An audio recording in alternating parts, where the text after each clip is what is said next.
of the LA County Asian American. You know what? I think we have to start a little bit over again because I think we were in the back room. Okay. Good evening, everyone. My name is Hapen Im, and I serve as president of Faith and Community Empowerment. We love technology. It just has the pros, but sometimes the downside. But anyway, I just want to say welcome again to our Faith and Community Empowerment AAPI Career Pathways Initiative, and one of them is our college admissions seminar. We're really, again, grateful to our partners. First, our LA County Asian American Employee Association, who's been walking in partnership with us, and of course, Ivy Scholars, who has the meat and potatoes of really, what you need to be successful in terms of not just being accepted into college, but also just some smart planning of how to prepare yourself, right, for the best decision that you can make in preparing for college as well. So to kick it off first, I'd like to invite Eddie Yen, who also serves as board chair, but also a chair of the LA County Asian American Employee Association. Eddie, welcome. Thank you, Hapen. Again, thank you very much for inviting the LA County Asian American Employees Association to join FACE in this initiative. And thank you, Ivy Scholars, for creating this presentation to educate those like myself, a parent of two, one 11-year-old and 5-year-old. I know I'm a little bit early to the game, but I think it's never too late to just really understand what the process is like and trying to help your child to enter college or maybe just to even determine whether college is the way to go. Again, thank you, Hapen. I think the LA County Asian American Employees Association, we are an advocacy group, employee resource group that advocates for our 20,000 Asian American employees in the county, but we also advocate for our community, which is all over LA County. We have approximately 16% Asian American population all over LA County. And as part of our duties to represent and advocate for that community, we like to participate in events like this. So thank you, FACE. Thank you, Hapen, for allowing us to join you. And I'll kick it back to you. Okay, great. Thank you, Eddie. Again, our organization has been in existence. We'll be celebrating 23 years in March. And I would say that for the AAPI community, in many ways, the modern minority myth robs really our community of needed resources that are very much important in terms of each one of us being able to really reach our full potential of what God intends for each one of us. But in addition, it robs us of solidarity with other communities of color. And so we have been in this space, really being a bridge builder, really being an advocate, and then turning those resources and opportunities and connecting them back to our community and sharing the goods with everyone else.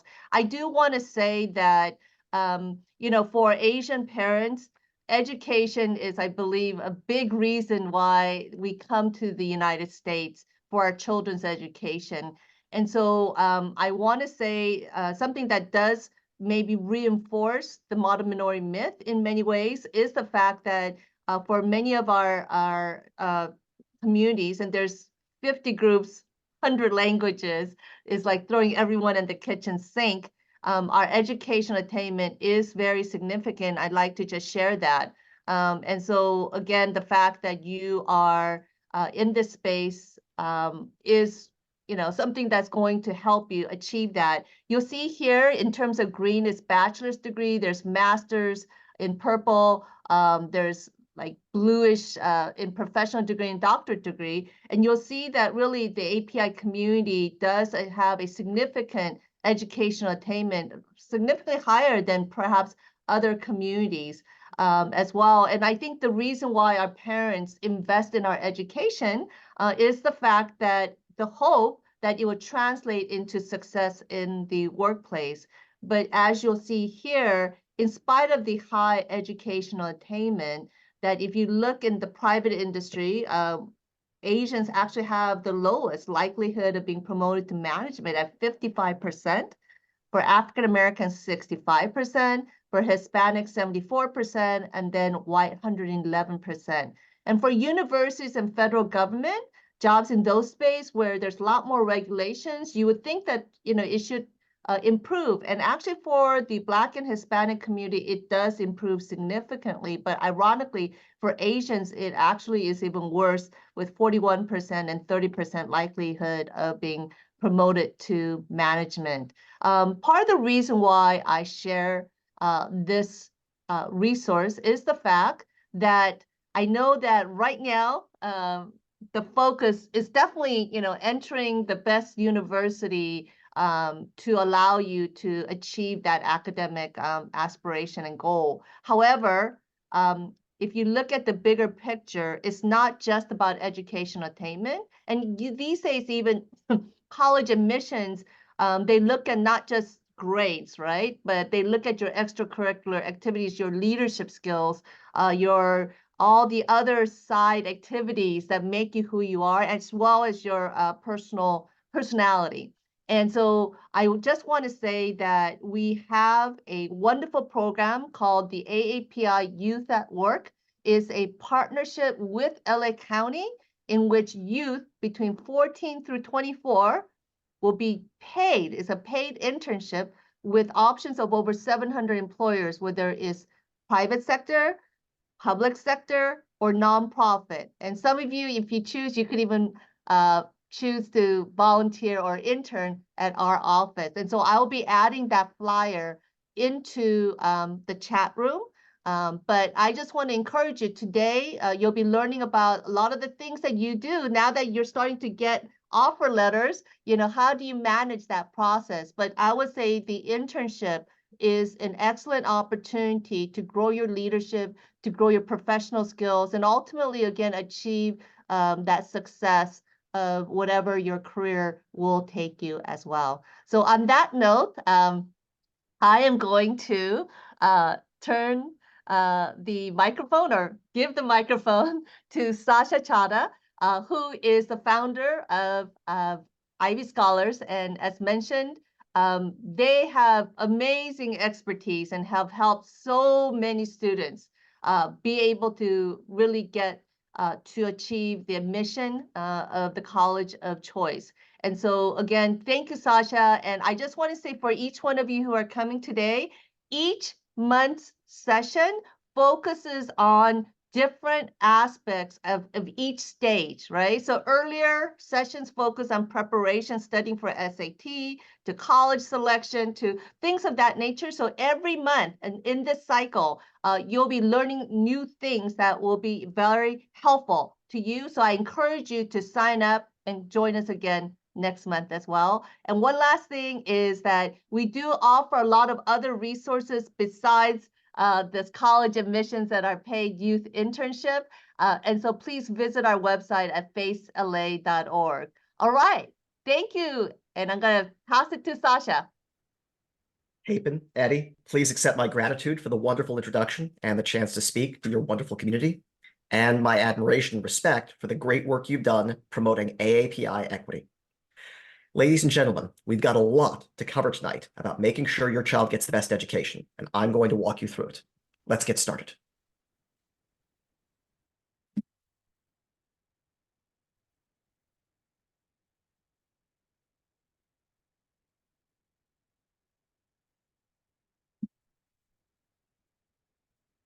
I'd like to take a moment to welcome everyone to our fourth seminar. This marks the continuation of an amazing partnership between FACE, which enriches the Asian American Pacific Islander community through participation, contribution, and influence via faith and community partnerships, and my company, Ivy Scholars, which helps high school students build candidacy and apply to college. This is the fourth in a series of monthly seminars to prepare both mentorship communities to teach 12 to 18-year-olds about critical topics in higher education. I'm going to go into those, but before I do, a brief introduction. My name is Sasha Chada. I'm the CEO of Ivy Scholars. I lead a company of 20 mentors working with a few hundred students per year. We've helped about 3,500 students since I founded our company 8 years ago after graduating from the Johns Hopkins University. Over 90% of those students were accepted. Over 90% of those students were accepted to one of their reach schools, and 100% made it into one of their target schools. I'm going to share my screen so everyone can see the PowerPoint we're looking at now. I'd also like you to know that 10% of our revenue goes to our nonprofit, Laurel Scholars, which works with low-income students from Texas, California, New York, and New Jersey, as well as refugees from Afghanistan, Bangladesh, and Ukraine. On a personal note, I love helping children find a path to awaken their intellectual vitality and leadership characteristics, then demonstrate those on college applications. At ID Scholars, it's our job to take everything I've discussed in this presentation, combine it with expert mentorship and project management, and then mentor high school students so they have amazing stories to tell. Now let's talk about the topics du jour. Here's our journey for today. We're going to go over a final application checklist. Finishing strong is critical.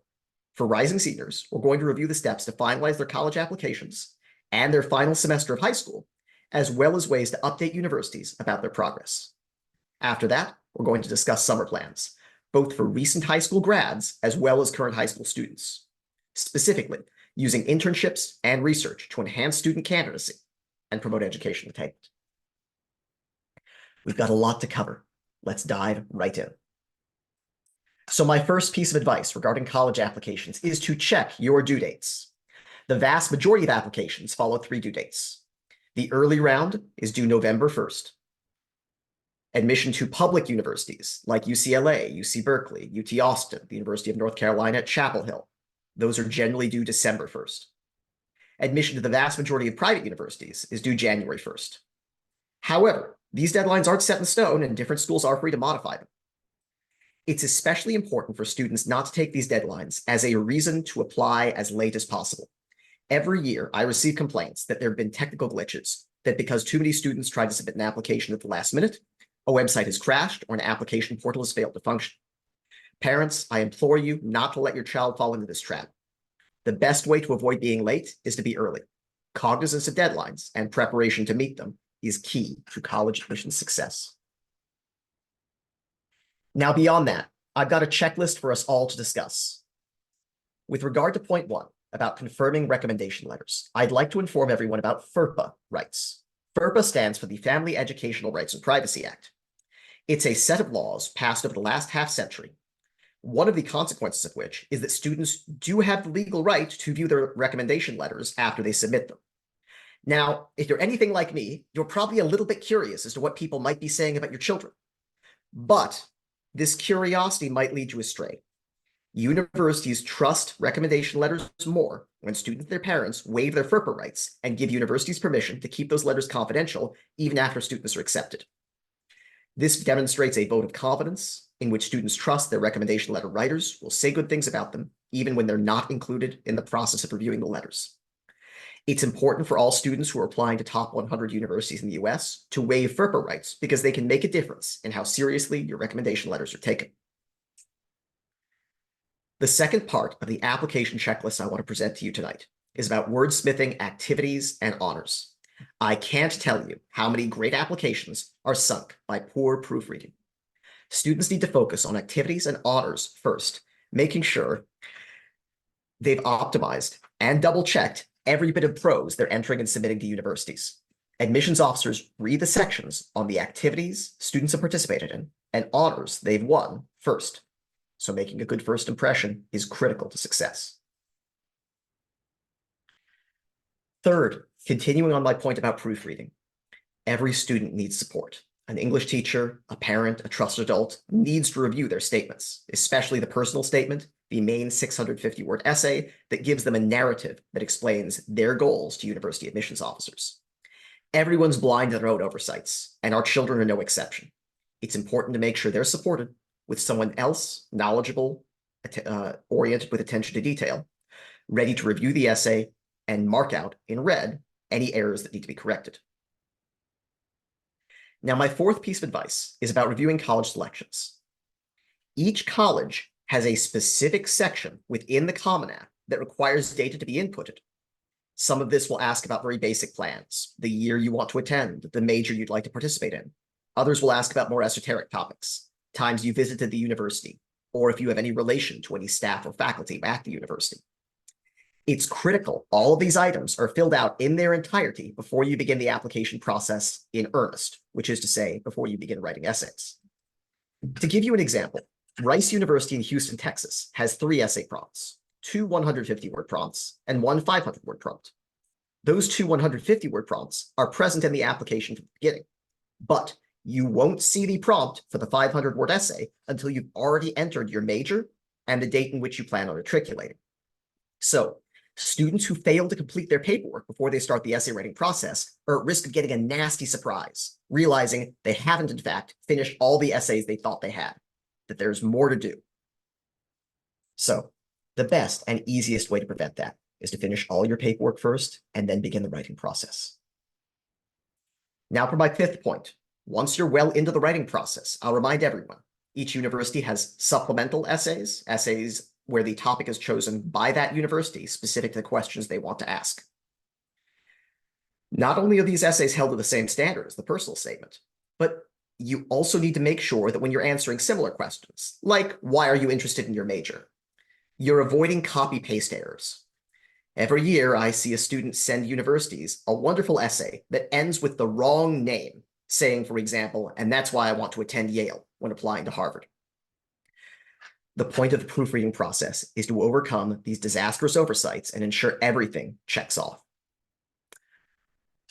Finally, I have a bit of advice regarding that last stage, submission.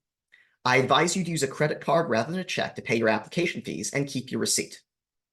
This is because every university ought to send you a post-submission portal, access to a portal via your email in which you can see the status of your application. This should happen within 1 week after submitting your application. If this doesn't happen, you as parents will need to call the university and make sure they received your child's application.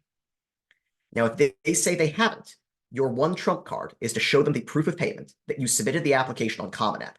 If you've got that, a picture, a record in your email, you'll at least be able to prove that the application was submitted and your child's application will be considered. If you lack this critical document, it's entirely possible that despite all your child's hard work, they might not be considered because of mere technical error. Don't let this happen. Now, I'd like to talk briefly about a stage 7 called update letters. You might also know these as LOCIs, letters of continued interest. When students are deferred from the early pool into the regular pool, or when they're put in a wait list when they apply in the regular pool, it's often useful to update universities with knowledge of what the student's been doing so they see a reason to admit that student as opposed to their other peers who haven't been communicating with the university. My advice is to send these around February 15, definitely before March when universities start sending out admissions decisions and need to finalize their class body. Now, I'd like to give you some advice on writing these critical pieces of documentation. First of all, the most key items to include are extracurricular accomplishments, increases to grades or standardized test scores like the SAT or ACT, and any plans when you're changing major or the college within the university you want to attend. I love it when students are able to show quantifiable victories, like 8th place in the nation or top 4 out of 200 students, something that gives admissions officers a clear byway to judge their value when compared to their peers. With regard to grade or standardized test increases, my bright line is 3 points out of 100 for a grade. If you're increasing by 1 or 2 points, probably not worth updating. If you're increasing by 3 or more points out of a 100-point scale, definitely worth updating. Similarly, with regard to the SAT, a 10 to 20-point increase is not worth updating, but a 30-point increase or a 1-point increase on the ACT is worth updating. These are the right numbers for you to judge what application additional information your child needs to submit to universities. In terms of how you do this, you'll access the aforementioned post-submission portals sent by each university you apply to your email. There'll be an upload button you can use to submit the new document. In terms of crafting this piece of documentation, here's some tips. Introduce yourself, get straight to the point, give all the relevant details, avoid rambling. Now, specifically, I advise you to talk about any connections you've made to the university, including contact with individuals, alumni, student groups, faculty, or staff. This gets students bonus points at the admissions office because they give you a chance to explain how your interactions with people at that university enhanced your desire to attend and helped you envision your landing pad of the activities you'll take once you're accepted.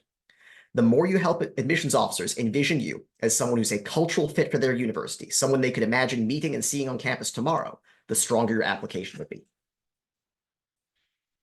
It's critical that you tie these single points in with your continued desire to attend the school in question, and provide examples of why you as a student are a good fit based on your achievement. Now, it's important to only do this for schools you're deeply passionate about. If these are your backup schools, probably better not to send update letters. But if they're high target or reach schools, you definitely want to communicate with them. Now, I've given you a tremendous amount of information on update letters, and frankly, it's a tremendously impactful topic.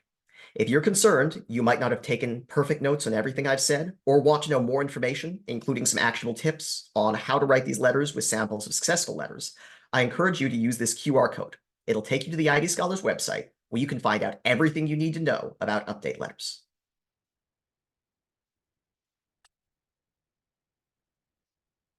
Now I'm going to move on to my next topic, do's and don'ts for your final semester.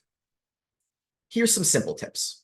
When it comes to maintaining your course schedule, it's critical for seniors to balance out senioritis, the tendency of seniors to slack off. Students ought to make conscious decisions about incorporating more rest and recreation.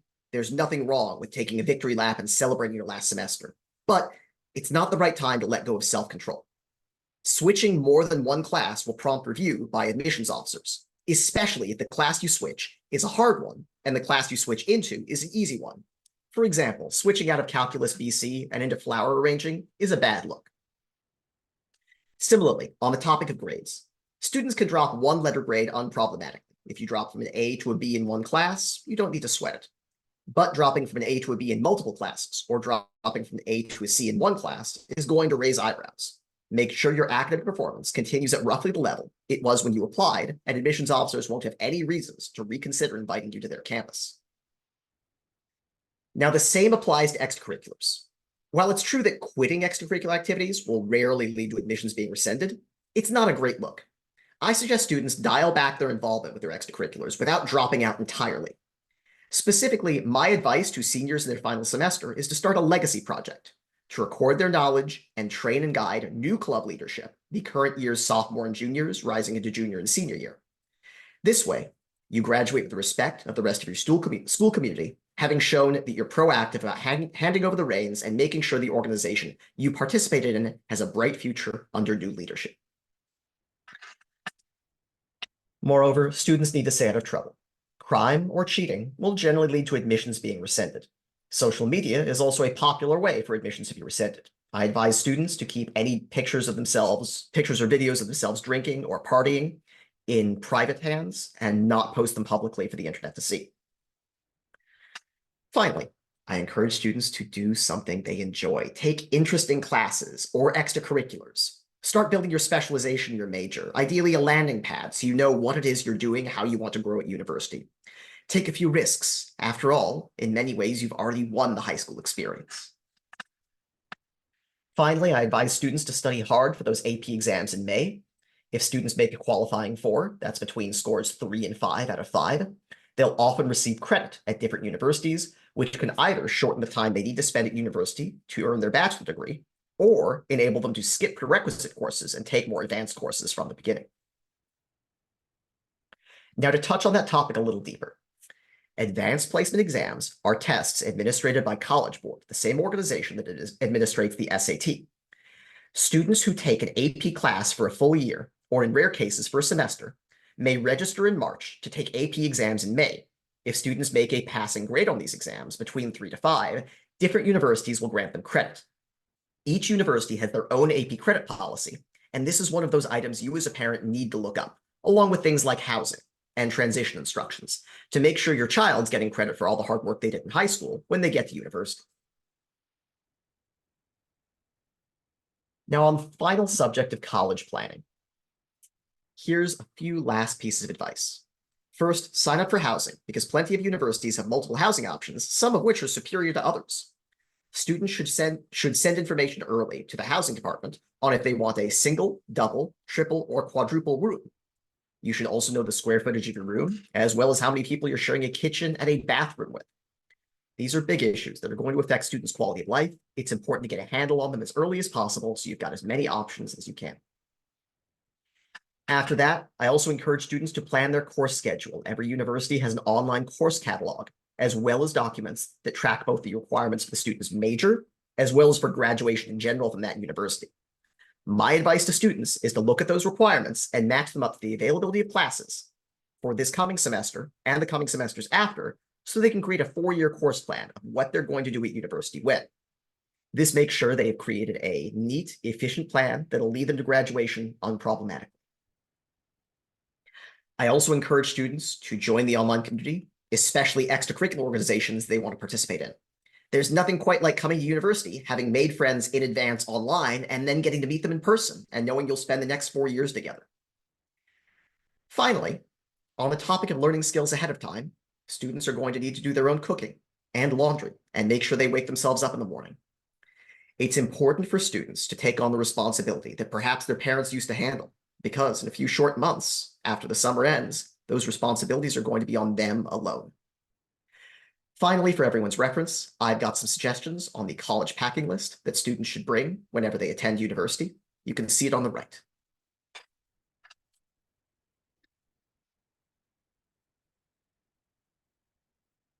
Now I'm going to move on to my next topic, which is less about how you plan for college and more about what to do with this upcoming summer. Universities like when you do something in the summer. This chart on the right shows a clear correlation between improved academic performance in both math and verbal sections of the SAT and participation in enrichment programs, in this case, the Duke Talent Identification Summer Program. These programs give universities confidence that students like learning, that even when they're not legally required to be in school, they want to engage their minds.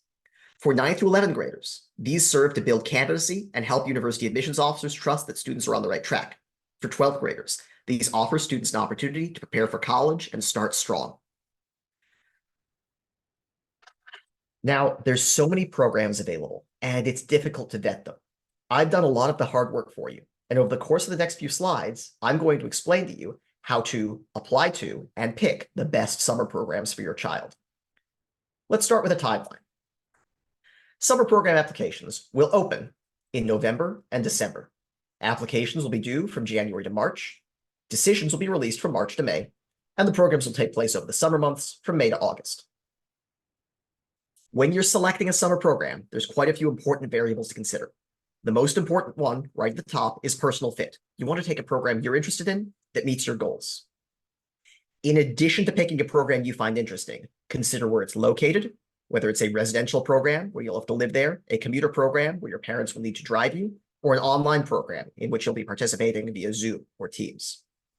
Consider if it grants credit for coursework at either the high school or college level, and the admissions rate of the program. The most selective summer programs will have admissions rates similar to Harvard's, between 1% and 4%. Many moderately selected programs will have admissions rates between 10 and 40%, and I find these are often the sweet spot for the vast majority of students. Quite a few programs will have admissions rates between 70 and 100%. I often doubt these programs. I think it's important in any educational institution to curate the right kind of students that will make your program strong. Programs that are not at all selective, that take any students that apply, aren't going through this curation process. It is sometimes the case that their desire to increase revenue by having more students attend their program overwhelms their desire to run a great, high-quality program. Now, after these main considerations, we've got a few ancillary considerations. Application requirements, I'm going to go into more detail on.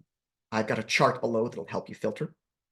I also want to make parents aware some programs consider affirmative action with regard to gender, ethnicity, and other forms of background. They may have age requirements, they'll have specific dates and lengths, require specific hour and time commitments, and have a cost specified on the website. With regard to applying to summer programs, here's what you need to expect. You're probably going to have to fill out an application form. Most likely, you'll also have to write some essays and send in a transcript. Some programs will also want resumes or letters of recommendation. A few programs will even want you to submit standardized tests or sit for interviews. Consider this like a mini college application process. If you're in 9th through 11th grade and you're participating in this process with confidence, college is going to be a lot easier to apply to. Now, with regard to picking the right program, you're looking for something that adds to your individual candidacy, the qualities that make you a great candidate for the schools you want to accept, that you hope accept you. You need concrete evidence of achievement, something that shows you're doing work that makes you better qualified for your major. I recommend students start with enrichment programs like pre-college courses. but move on to more specialized programs, often involving research. I also recommend students consider timescales. While freshmen might be better suited for 1 to 2 week programs, students in junior year are often better suited to more extended programs between 4 and 8 weeks, which add more value to their college applications. Finally, in regard to finances, I've got a chart for you on regarding the affordability and participation in different extracurricular activities for different socioeconomic strata. Some basic advice. You need to consider not only the cost of the program itself, but also the cost of travel and accommodation. Some programs will offer financial aid based on need. Very few will offer it based on merit. For need-based programs, some will offer partial tuition remission in the form of scholarship. Others will even offer stipends, funding students and providing them room and board so that they can attend the programs. It's important to note that not all programs offer aid, but it never hurts to ask. One of the best things you can do as a parent is call up the summer program and see if there's an option for your child to attend that program more affordably. Now, there are so many considerations when it comes to summer programs, and Ivy Scholars often spends a couple hundred hours per year making sure we guide all our students and their families through making the right choices. If you'd like to see some of the resources we use and learn more about our summer program process, scan this QR code and it'll take you to the Ivy Scholars website where you'll see a wealth of information for making sure your child has the best educational summer they can. Now it's time to us to turn to our third topic of the night. Let's talk about research. Top-tier universities are all research universities.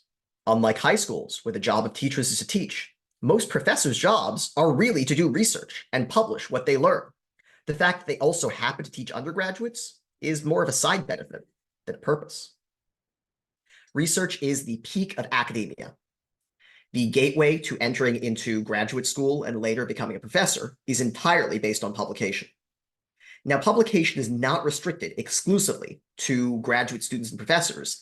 There are more than 20 journals in existence whose mission it is to publish the research of high school students. These are especially important for top universities like Columbia or Brown or Harvard or Yale, which will have specific sections on their Common Application in which students can describe the research they've done and explain how it can add value to the university they want to attend. Now, to give you some examples, on the left-hand side, you'll see a lot of different journals that all are open to receiving work from high school students. On the right-hand side, you'll see many different research areas. While most research happens in the sciences, I want to emphasize students were interested in economics, business, the humanities, psychology, creative writing, neuroscience, engineering, even poetry and prose. There are opportunities for students to do research and prove their intellectual mettle in all of these disciplines. To that end, I don't think students have any excuse to say, oh, research isn't for me. Certainly it's for the universities they're applying to. Now, not all research is created equal. I'd like to introduce you to the concept of impact factors. An impact factor is a measure of how many people read and cite a journal each year. This is especially important when readers are not just casual, but other professionals, scholars, who are seeking to cite works from this journal in their own works. This is important because students need to make sure the research they publish isn't just fading into the ether. They need it to be read and considered seriously by the rest of the academy in order for it to count and have the maximum impact for their college applications. Some high school level journals won't have a specific impact factor, but I find when students are applying to journals that are strong enough to have an impact factors 3 to 7 are the sweet spot for high school students. Prestigious enough to make a major difference in their admissibility, but not so rigorous that students have no chance to submit their work. Now, that's a high bar to meet. After all, these journals are often publishing the work of professionals, not high school students. So how do we help students actually achieve? The right way to structure a research project is to ask a meaningful question, something nobody's ever studied before, something that's narrow enough that you could really investigate it. I encourage students to narrow their topics as much as possible, including contingencies, circumstances, and specific variables, so they narrow down the area they're testing and give themselves less work in order to come up with a meaningful conclusion. The next step of any research program is gathering data, whether students are doing their own experiments or taking data from the many publicly available data sets published by universities or our federal government. It's important to have the information you need before you get to step 3, analysis, determining the relationship of the data you've gathered to the research question you're asking in step 1. Now, your ideal is to take this analysis and draw conclusions, explaining how the data you've gathered sheds new light, provides new perspective, or disconfirms popular assumptions on the research topic that you chose. To conclude, students will present their findings, ideally by publishing in a journal or presenting at a conference. This is how students find the culmination of their research project and make sure it impacts their candidacy in a way college admissions officers love to see. Now, this is hard work, and you might decide you want some help. Ivy Scholars employs a host of fantastic research mentors in topics as diverse as data analytics, psychology, ecology, genetics, economics, sports medicine, and chemistry. Their job is to help students ideate a great research question, source meaningful data and validate its accuracy, identify venues for publications, the right journals, the right conferences, perform the research and analyze the impact of the data, help students explain the conclusions they're drawing in their exposition, review and edit their paper, and walk them through the submission process. The QR code at the center of the screen will lead you to a page where you can learn more about Ivy Scholars research processes, how we help students explore the fields they're interested in, provide them resources, and mentor them through the process of showing universities how amazing they can do. Now we're about to wrap up, and I'm going to start answering some questions. But before I do, I'd like to remind everyone, the next Ivy Scholars Monthly College Coaching Seminar is going to be held on February 12th at 7 p.m. Pacific Time. It's going to cover which college you should select after you've been accepted, how to manage any waitlist options, communicating with the university if you are deferred or would like to take a gap year, how to do last-minute summer applications, as well as last-minute tips for educational financing, including both need-based aid as well as merit-based scholarships, and how to plan college visits. Now, that covers most of today's topics, but I've got a good bit more to share with you. So let's chat. I've gotten a few questions in the Zoom chat, and I'm going to start addressing them now. Here's the first one. Sasha, can you give me some summer internship recommendation do's and don'ts? What should I do to maximize my child's chances of having a great, productive summer internship? And what are some common pitfalls I need to avoid? Here's my advice. Create a document that defines the following parameters: the work hours students are spending, the date they're starting the internship, and the date they're ending the internship, the location at which they're interning, whether it's on-site or online, the mode and frequency of communication they're going to use, whether that's phone, email, Zoom, Teams, or in-person meetings. All of these variables are key to student success. And I think even the brightest and most motivated of high school students often don't have the work experience to realize how critical it is to address these items and clarify them for all involved parties, students, parents, and internship providers. If you as a parent sit down with your child and make sure these items are clearly explained before the internship starts, you're setting them up for tremendous success.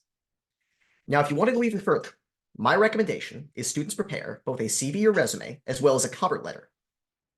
It's important to have these documents ready, even when students are relatively young and don't have much to add, because they're going to be added to it, including most likely the internship in question.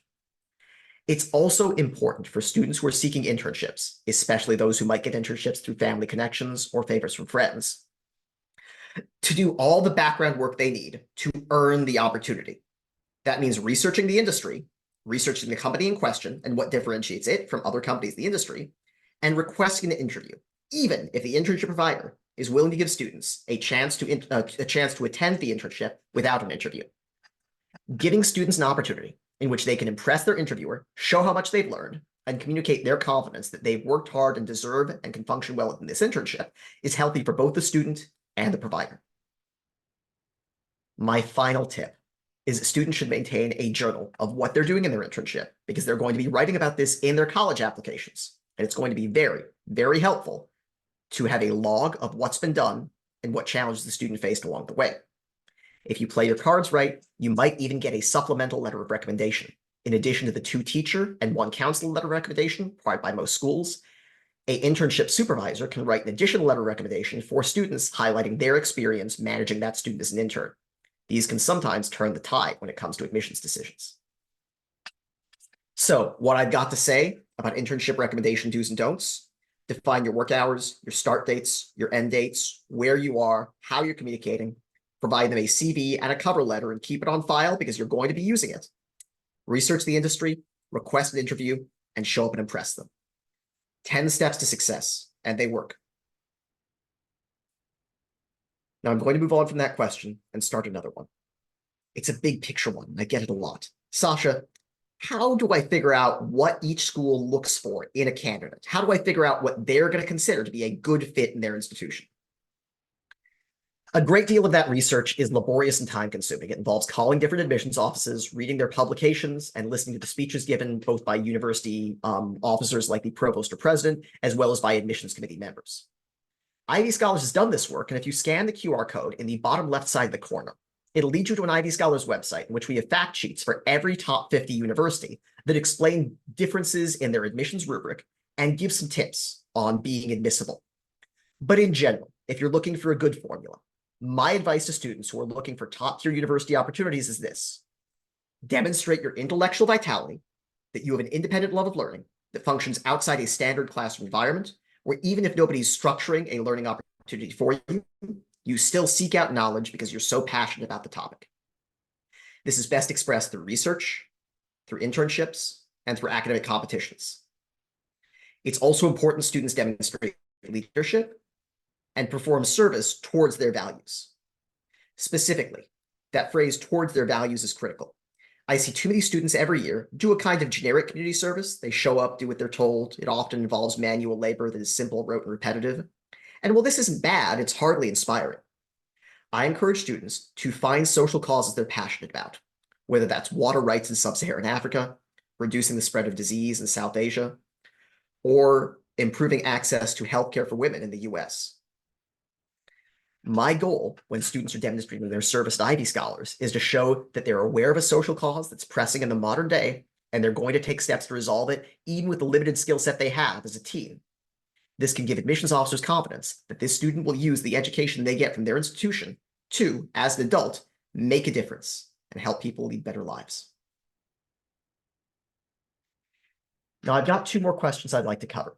One's pretty simple. Is it okay to do extracurriculars in 11th grade? Yes, it is. Of course, it's better to start earlier. There's a phrase I like that the best time to plant a tree is 10 years ago, but the second best time is now.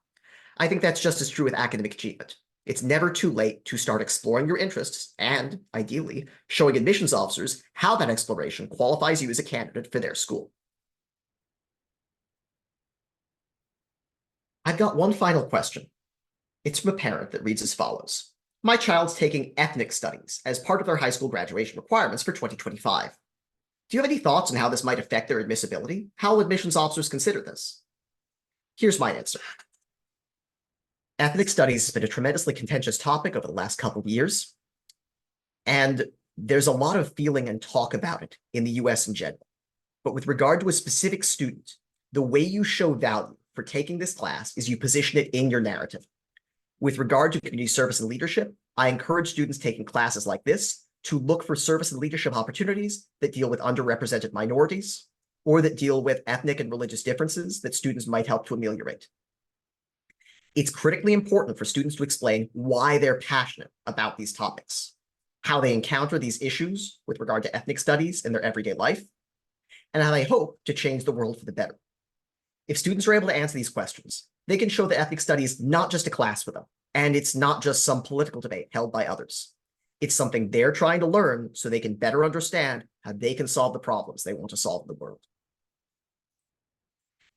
I'll close tonight's presentation on this note. I love helping children demonstrate the best of their intellectual vitality, leadership, and service towards their values, and then write great college applications that get them into great universities. If you think your child might need Ivy Scholars help, you can use the QR code in the bottom left of the screen to set up a consultation where I'll walk you through what we can do for your child. Ladies and gentlemen, that's what I have to say for you tonight. I'm so grateful you've spent your time listening to me, and I hope I've been informative and as helpful as I can be. I bid you good night.